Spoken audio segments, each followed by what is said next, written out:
There's a quiet suffering that no one talks about. It doesn't look like failure. It doesn't look like weakness. In fact, from the outside, it looks like intelligence. You understand patterns quickly. You read between the lines. You see motives behind words. You notice emotional shifts in a room before anyone else does. And yet, you are rarely at peace. This is the curse of self-reflection. When you are highly self-aware, your mind never stops observing. You don't just experience life, you analyze it. You don't just feel emotions, you question why you're feeling them. You don't just live moments, you dissect them. And slowly, without realizing it, you stop being inside your life and start watching it from the outside. This is where peace begins to fade. Philosopher Soren Kierkegaard once suggested that anxiety is the dizziness of freedom. The more aware you become, the more possibilities you see. The more possibilities you see, the harder it becomes to choose. And the harder it becomes to choose, the heavier existence feels. High awareness multiplies options, but it also multiplies doubt. Most people move through life guided by instinct and emotion. But you question your instincts, you question your emotions, you question your thoughts, and eventually you start questioning yourself. Am I overreacting? Am I too much? Am I not enough? Is this real or is this my projection? The mind turns inward and becomes its own interrogation room. There's a reason why overthinking is common among intelligent people, because intelligence is pattern recognition, and once your brain becomes skilled at finding patterns, it doesn't stop. It finds patterns in relationships, patterns in behavior, patterns in trauma, patterns in your own childhood. You begin connecting dots everywhere. But here's the problem. When you see too many patterns, you stop trusting simplicity. If someone is kind, you wonder about their hidden motives. If something feels good, you prepare for it to collapse. If someone says, "I love you," you search for inconsistencies. Peace requires trust. High awareness makes trust fragile. The psychologist Carl Jung believed that bringing the unconscious into consciousness is necessary for growth.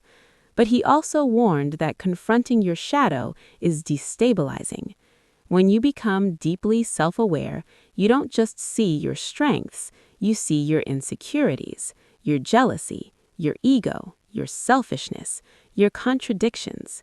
You see the parts of yourself that are uncomfortable, and once seen, they cannot be unseen. Ignorance can be peaceful. Awareness rarely is. There is another hidden cost. When you are highly reflective, you often feel different from others. Conversations can feel shallow.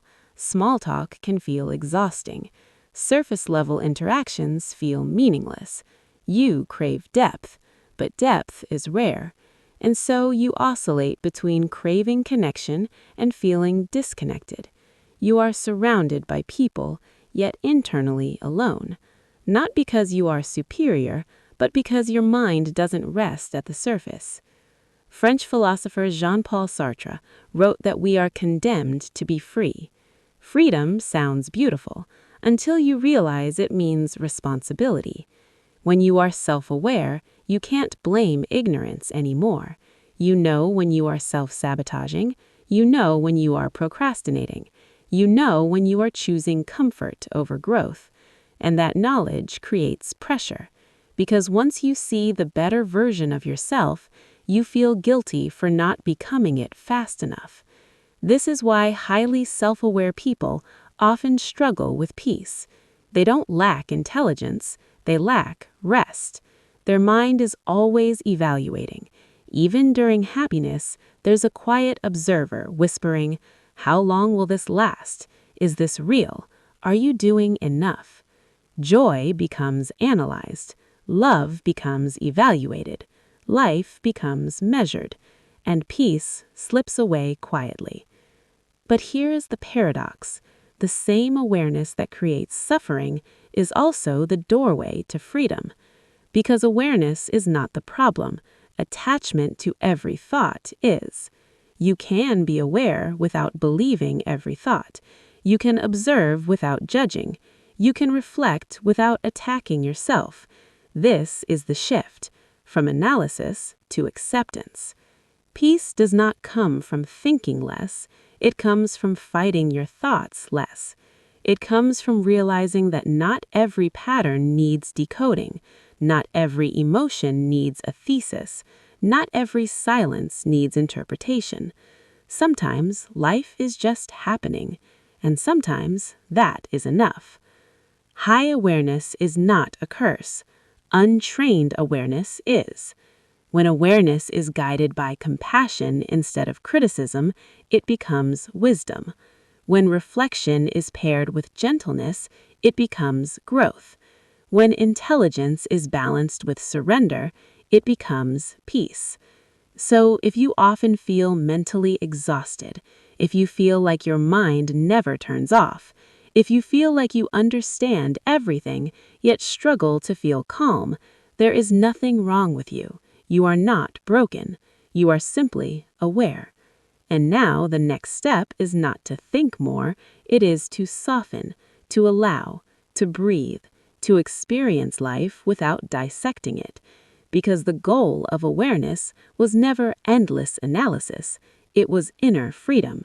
And freedom does not come from controlling every thought, it comes from no longer being controlled by them. The smarter you become, the harder it is to feel simple happiness.